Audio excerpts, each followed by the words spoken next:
3, 4. Bender, who was normally lazy, suddenly became extremely hardworking. He realized that none of the slaves were giving their all, so he suggested to the overseer that instead of pulling on the count of 3, they only needed to pull at 1.5. 1/2 pull! 1/2 pull! Bender's idea drastically increased the slaves' productivity, maximizing their exploitation. To encourage everyone to work even harder, Bender even demonstrated personally.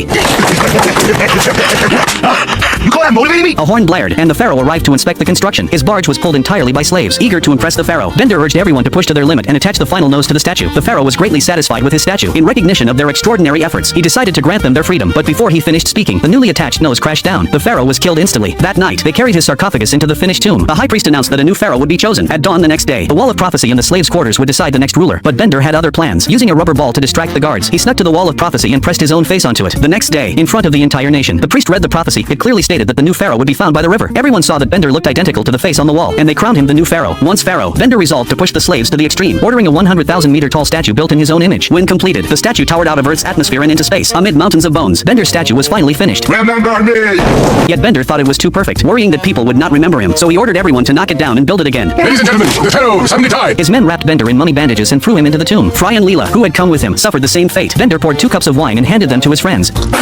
What proof is this? Some huge number? It's explosive! Leela placed a pile of firewood under a wine barrel, using Bender's bandages as a fuse. Outside the pharaoh's tomb, Bender's statue shook violently and exploded. A crack opened at its base, and the 3 returned to their ship.